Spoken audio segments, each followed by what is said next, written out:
감사합니다. 오늘은 마음이 상한 자를 고치고 두 번째 시간입니다. 누가 상한 마음을 고치는가 라는 제목으로 말씀을 나누도록 하겠습니다. 본문은 이사야서 61장 1절 말씀입니다. 제가 봉독하겠습니다.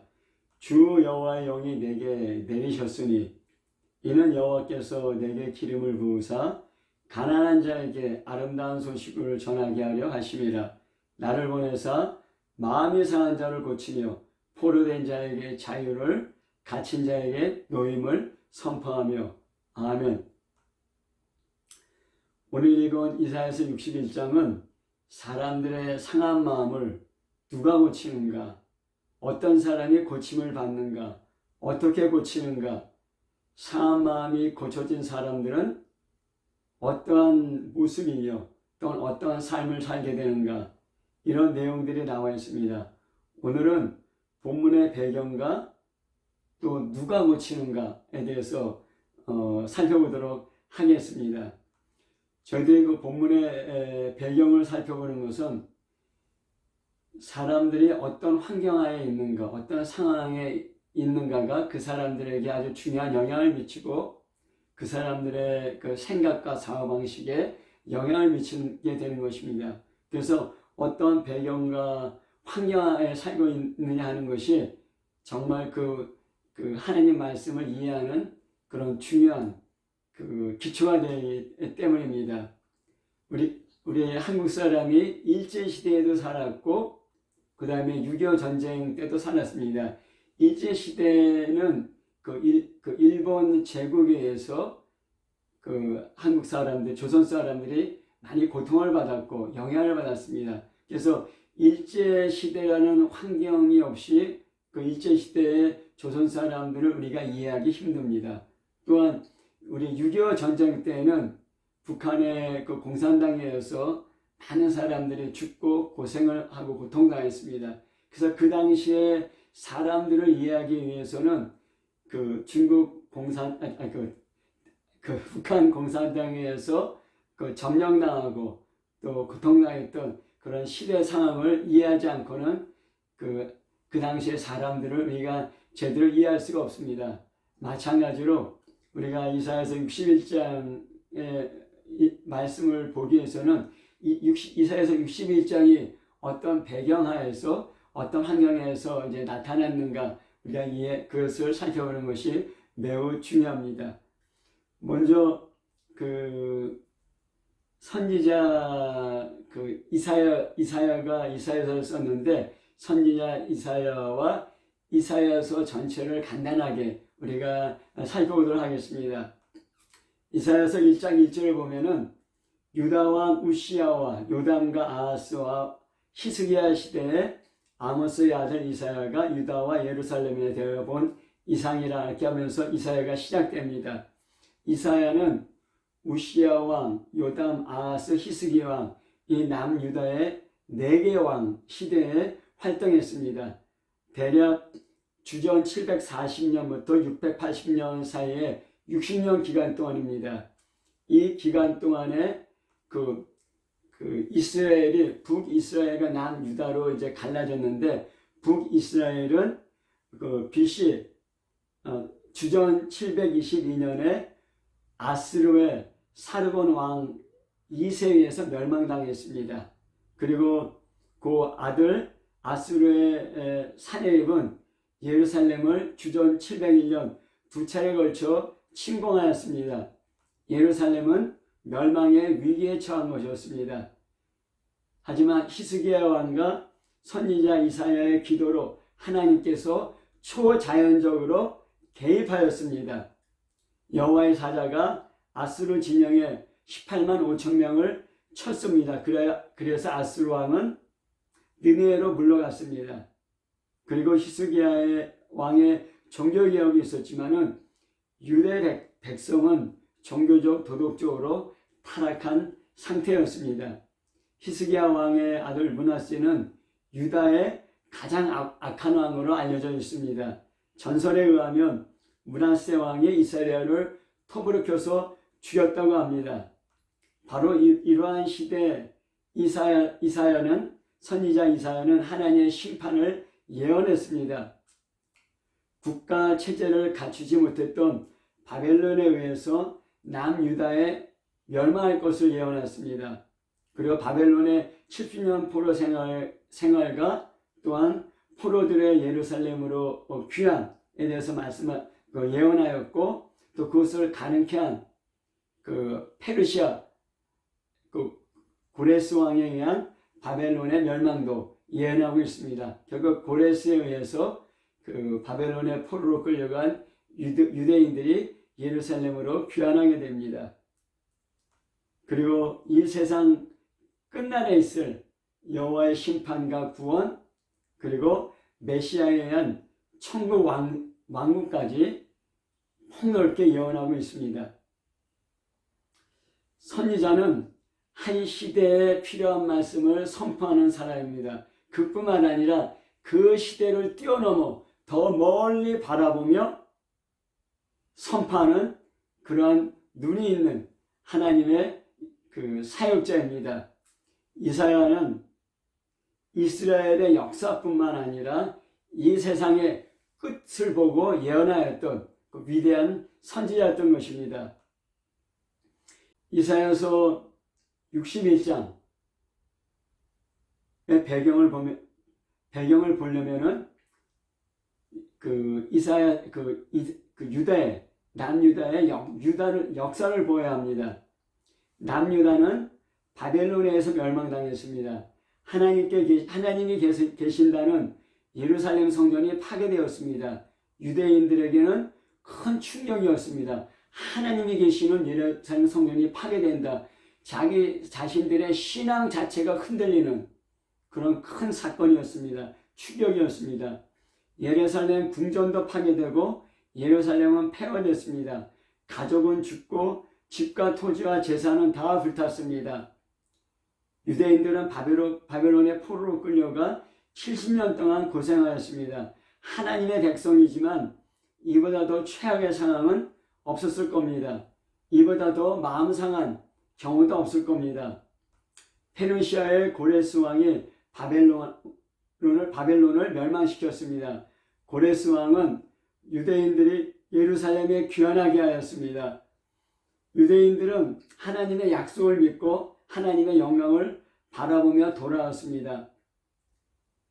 70년 동안 바벨론의 포로로 있었기 때문에 예루살렘에 귀환한 사람들 대부분은 바벨론에서 태어난 유대인 2세, 유대인 3세였을 겁니다.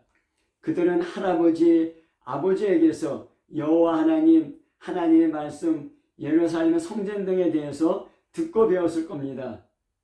신앙의 중심이 예루살렘은 신앙의 중심지였는데 그 예루살렘 성전이 파괴되고 당시 세계 최대의 제국인 바벨론에 끌려간 유대인 1세대는 극심한 고통과 혼돈 가운데 있을 겁니다. 하지만 그들은 신앙을 버리지 않았습니다. 오히려 자손들에게 신앙을 전수하였습니다. 하나님의 은혜입니다. 그들의 신앙을 보존할 수 있던 것, 하나님의 은혜입니다. 글로 기록된 성경 말씀이 있었고 말로 구전으로 내려온 말씀이 있었기 때문에 가능하였습니다. 당시 바벨론에서 1000km 이상 떨어진 예루살렘으로 귀환하는 것은 쉬운 일이 아니었습니다. 최대의 도시, 가장 발전된 바벨론에서 폐허가 되고 황폐한 예루살렘에 돌아온 것, 보통 용기를 갖고는 돌아올 수 없는 것입니다. 하지만 바벨론의 포로로 끌려가 있던 유대인들 중에 하나님께 충성된 믿음을 갖고 있던 유대인들이 예루살렘으로 돌아왔습니다. 하나님의 약속, 하나님의 영광에 대한 희망이 있었기 때문에 돌아왔습니다. 또 많은 유대인들은 그냥 바벨론에 그대로 눌러 앉아서 살고 있었습니다. 70년 동안 바벨론의 터전을 잡고 살고 있었기 때문입니다. 하지만 예루살렘에 귀환한 유대인들, 하나님에 대한 충성된 믿음을 갖고 있는 유대인들이 직면한 현실은 매우 고통스러웠습니다. 예루살렘은 70년 동안 황폐된 채로 버려졌습니다. 그래서 집도 없고 농토도 부족하고 먹고 살기도 매우 어려웠습니다. 하지만 믿음으로 성전 건축을 시작하였습니다. 믿음으로 성전 건축을 시작하였지만은 현실의 어려움, 환경적인 어려움 때문에 예루살렘 성전 건축은 중단되었습니다. 하나님께서 학개와 스가랴 선지자를 통해서 다시 성전 건축을 시작하도록 격려하였습니다. 그래서 어려운 가운데 성전 건축이 끝났습니다. 기쁨으로 감격으로 성전에서 하나님께 예배를 드렸습니다. 하지만은 하나님의 영광이 나타날 것이라는 하나님의 약속은 지연되고 아직 이루어지지 않았습니다. 하나님의 영광이 다시 재건된 예루살렘 성전에 나타나는 것도 보지 못했습니다.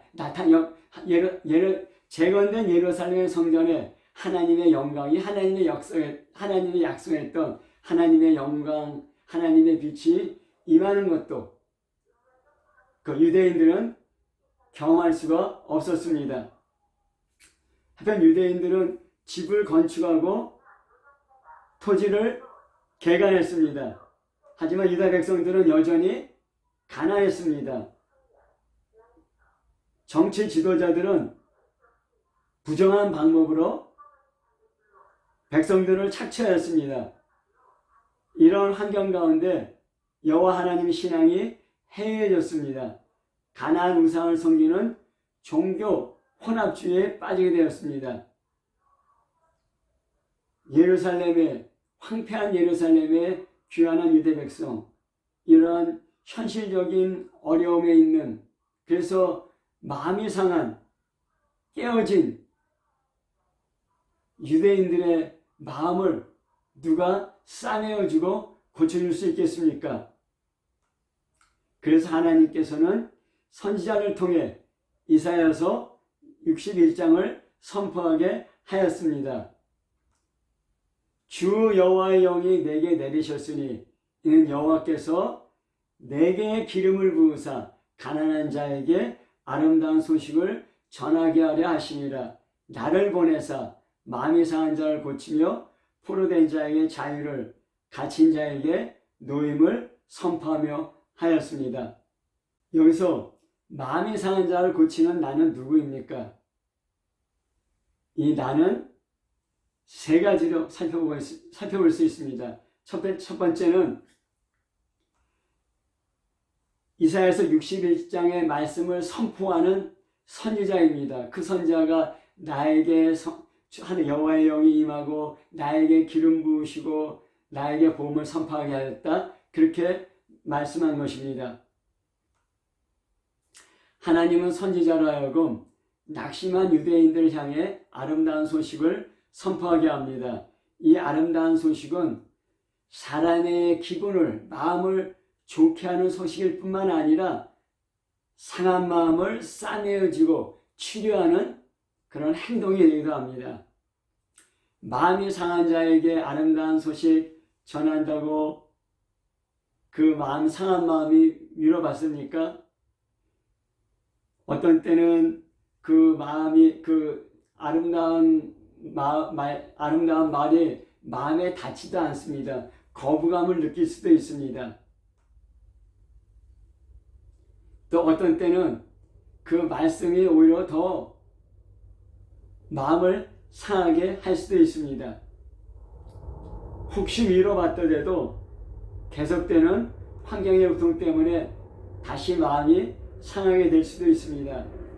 그래서 하나님께서 선지자에게 하나님의 영이 임하게 하시고 기름 부어 주셨습니다. 성령의 감동으로 마음이 상한 자의 그 상한 마음을 깊이 이해하고 그리고 아름다움을 전하게 하신 것입니다. 그렇게 될 때 상한 마음이 싸매어지고 고쳐지게 됩니다. 구약시대 때 누가 기름 부음을 받았습니까? 왕, 제사장, 선지자를 세울 때 기름 부었습니다. 이것은 그러한 직분을 받는다는 표시이고 또 직분을 감당할 수 있는 능력을 받는 표시입니다. 왕은 정치, 경제, 행정, 외교, 군사를 주관하는 통치자입니다. 제사장은 백성들에게 율법을 가르치고 제사를 주관하는 역할을 합니다.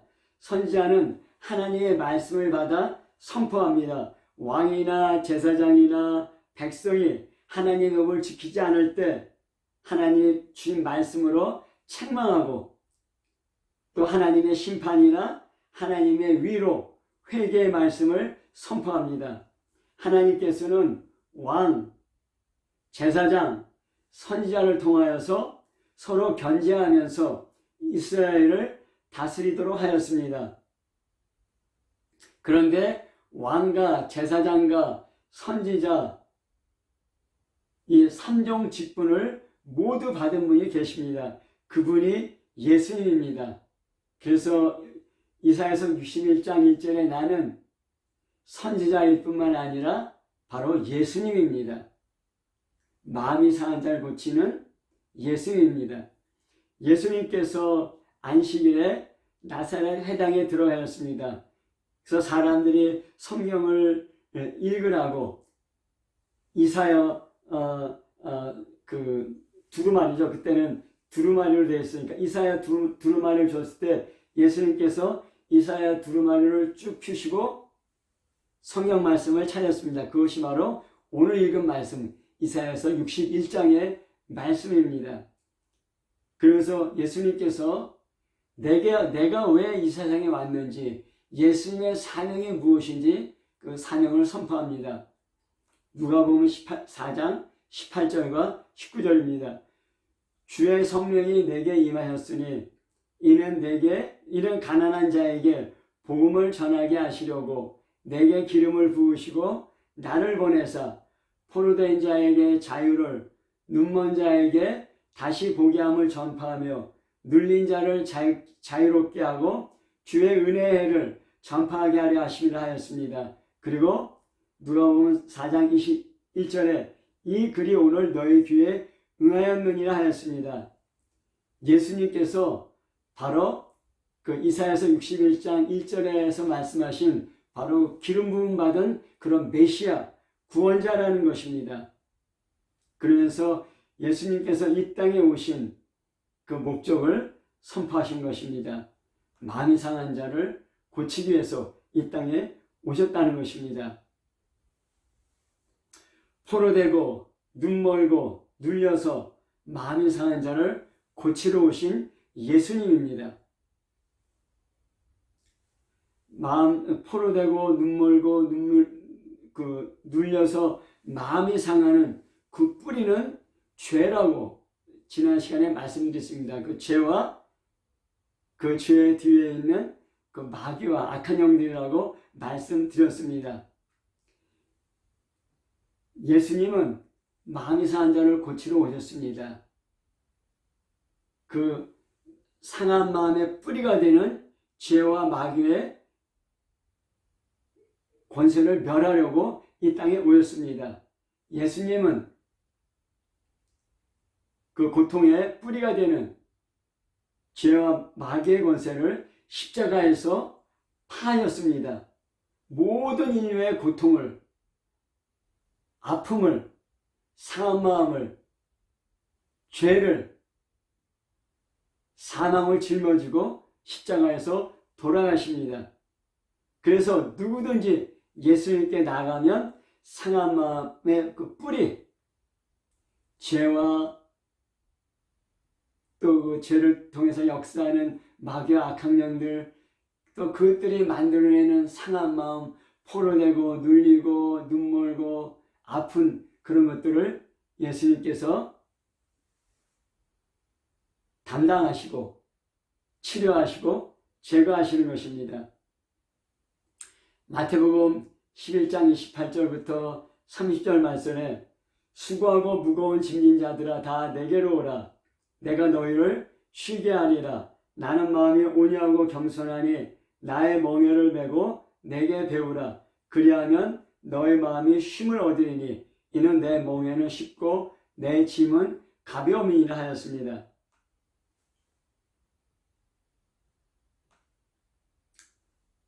사람들은 수고하고 무거운 짐에 눌려있는 경우가 많습니다.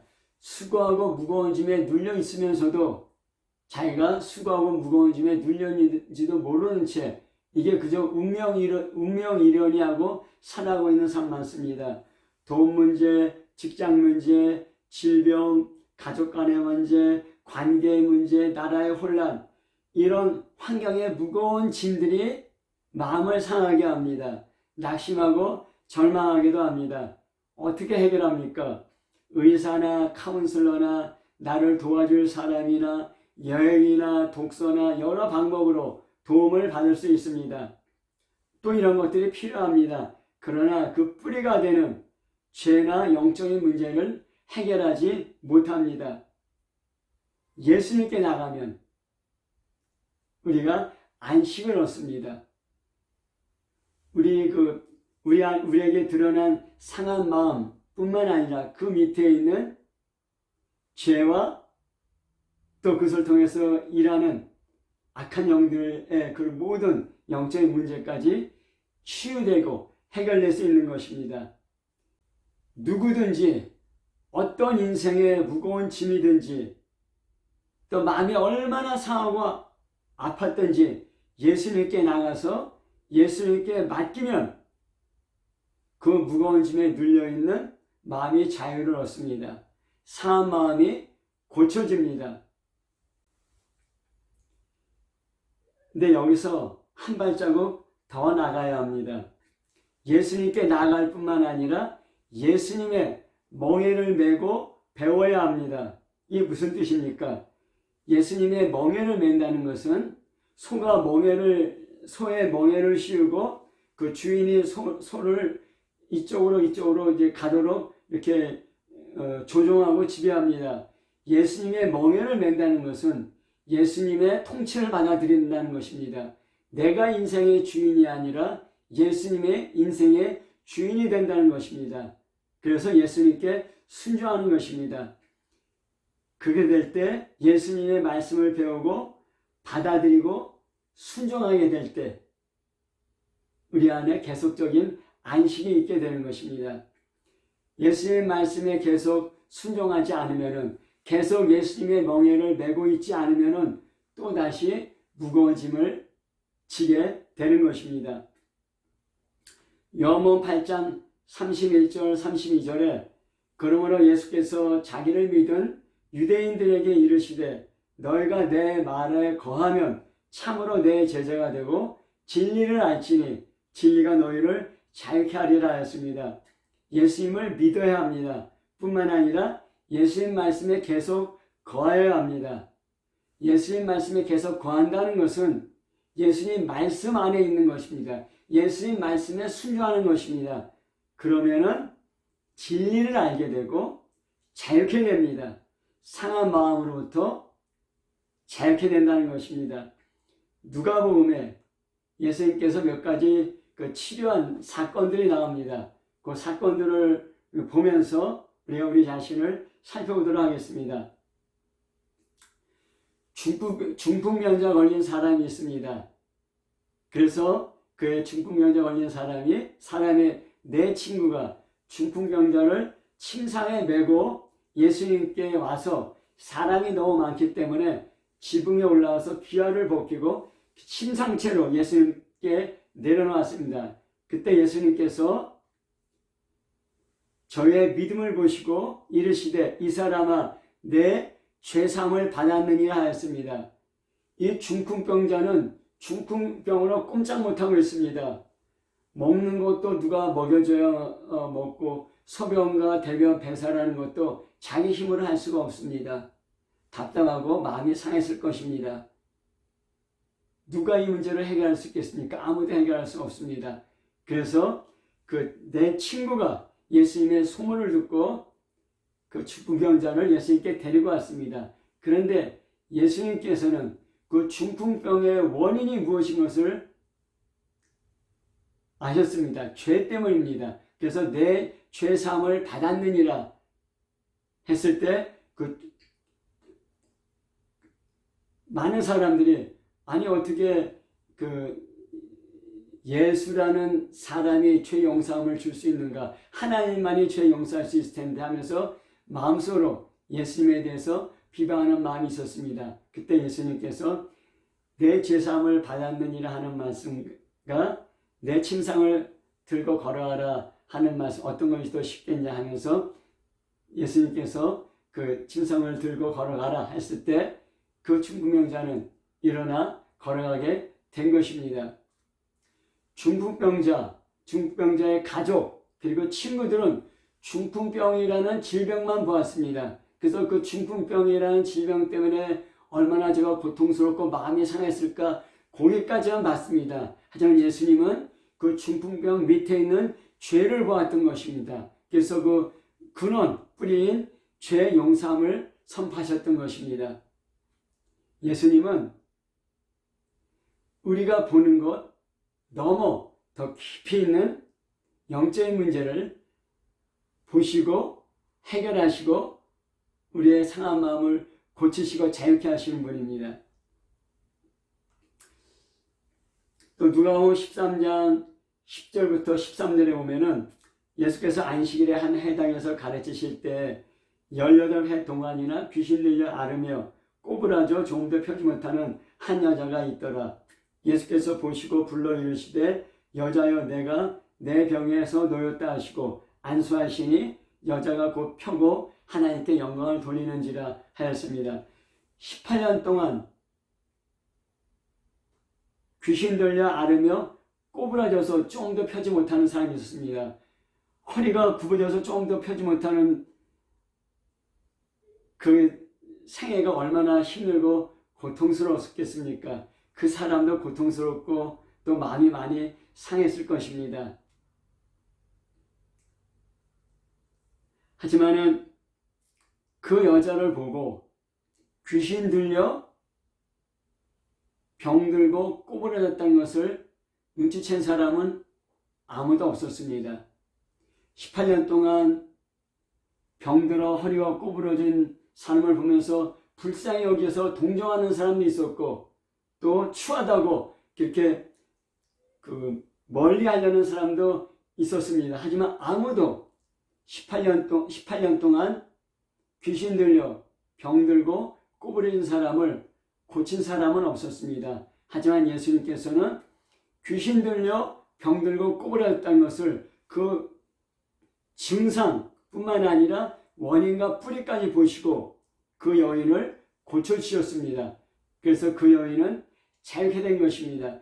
18년 동안 꼬부라져서 고통당하면서 왜 그런지도 모르면서 이게 내 운명이 이러니 하면서 체념하고 살았을 것입니다. 하지만은 하나님을 만나게 될 때, 진리를 만나게 될 때, 진리의 말씀이 선포될 때 운명이라고 체념했던 무거운 짐이 벗겨졌습니다. 마음에 상한 것도 벗겨졌습니다. 또 꼬부라진 허리도 펴졌고 또 허리가 꼬부러지도록 누르고 있었던 귀신도 떠나가게 된 것입니다. 예수님은 완벽하게 18년 동안 귀신 들려 앓으며 꼬부라진 여인을 고치고 치유하고 해방시켰습니다. 우리가 허리가 꼬부라진 것은 눈으로 볼 수 있는 그런 물리적인 현상입니다. 하지만 허리는 꼬부라지지 않았지만은 마음과 생각이 꼬부라진 사람들이 많이 있습니다. 마음과 생각이 꼬부라져서 정상적인 건강한 삶을 살지 못하는 경우가 많이 있습니다.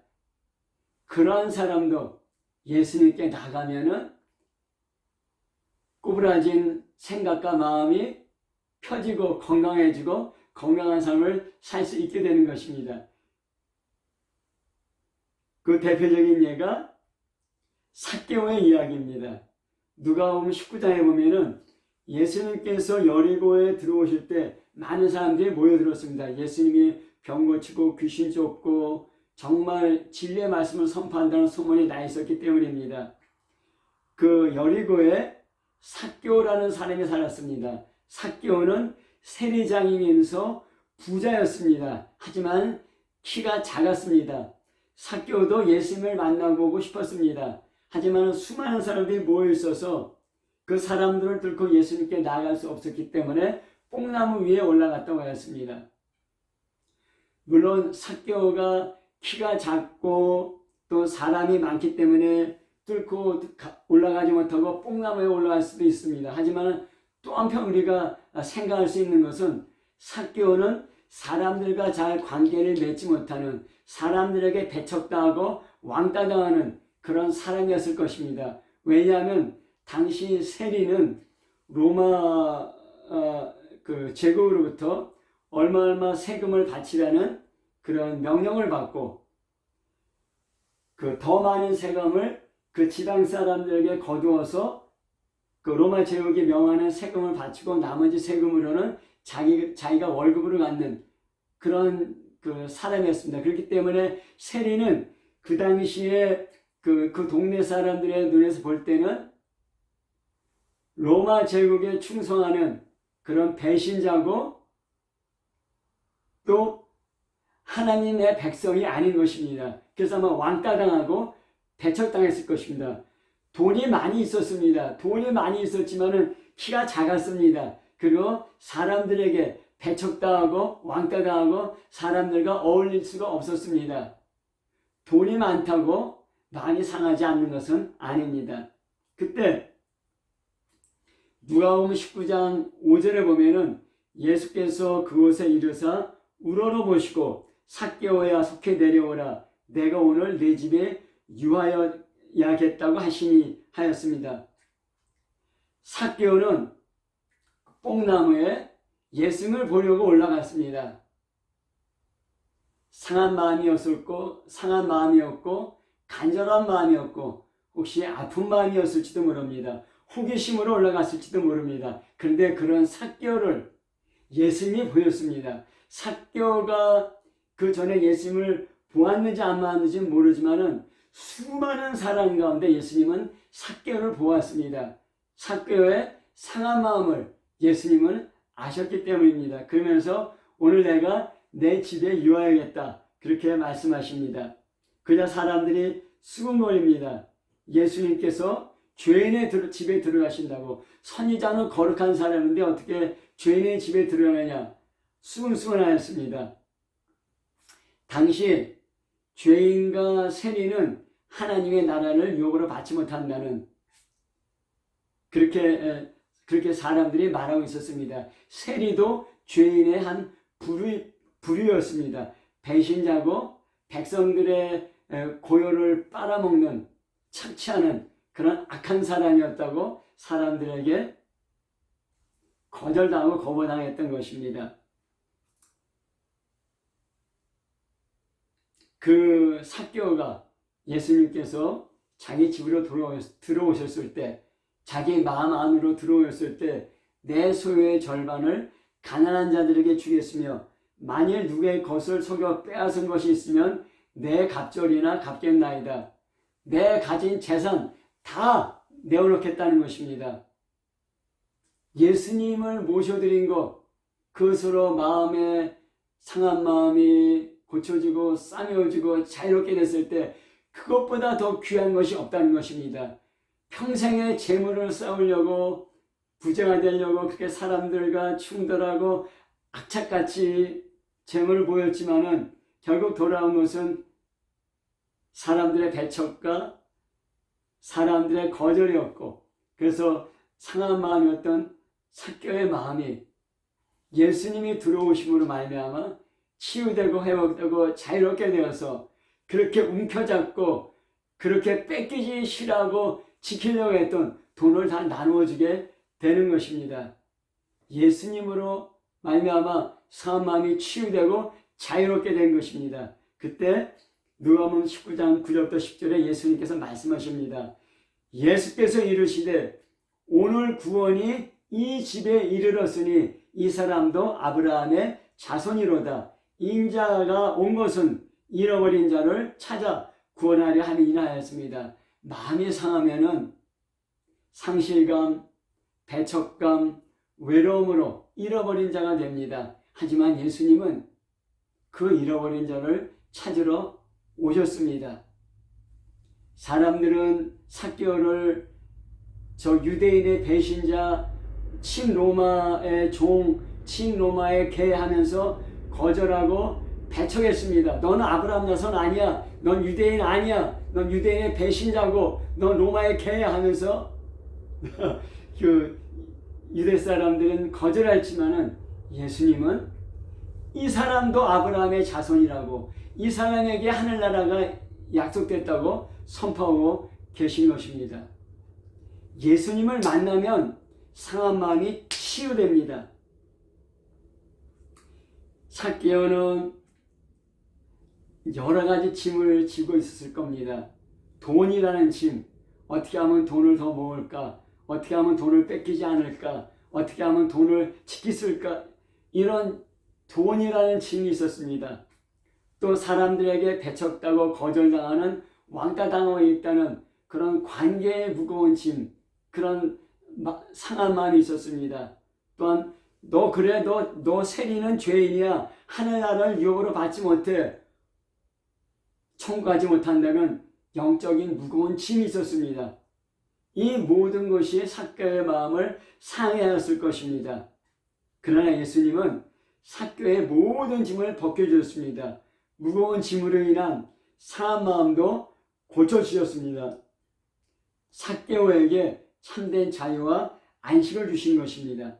예수님을 만나야 합니다. 그래야 인생의 무거운 짐이 벗겨지고 상한 마음이 고쳐집니다. 복음서에는 얼마나 많은 사람들이 예수님을 만나서 치유되고 회복되고 자유롭게 되었는지 수많은 기록들이 나와 있습니다. 세 번째로, 나는 성령이 임한 그리스도인들입니다. 이사야서 59장 20절부터 21절에 보면은 여호와께서 가라사대 구속자가 시온에 임하여 야곱 중에 죄가를 떠나는 자에게 임하니라. 여호와께서 또 가라사대 내가 그들과 세운 나의 언약이 이러하니 곧 내 위에 있는 나의 신과 내 입에 있는 나의 말이 이제부터 영영토록 내 입에서와 내 후손의 입에서와 내 후손의 후손의 입에서 떠나지 아니하리라 약속하였습니다. 야곱 중에 죄를 떠나는 자에게 하나님께서 임하신다는 것입니다. 또 그러한 사람들과 맺은 언약이 나의 영을 내 입에, 또 나의 말을 내 입에서, 또 내 후손의 후손의 후손의 입에서 떠나지 않겠다는 것입니다. 죄를 떠나는 사람들에게 하나님께서 약속하신 것입니다. 이 약속은 현대를 사는 그리스도인에게도 적용됩니다. 그리스도인은 예수 그리스도를 믿고 죄에서 용서받은 사람입니다. 죄에서부터 떨어져 나온 사람들입니다. 또한 그 그리스도인들에게는 하나님의 성령이 그 안에 임하십니다. 그래서 그리스도인들은 그 성령으로 말미암아 하나님의 마음으로 마음이 상한 자를 이해하고 또 상한 마음을 싸매줄 수 있는 아름다운 말, 복음을 전할 수 있게 되는 것입니다.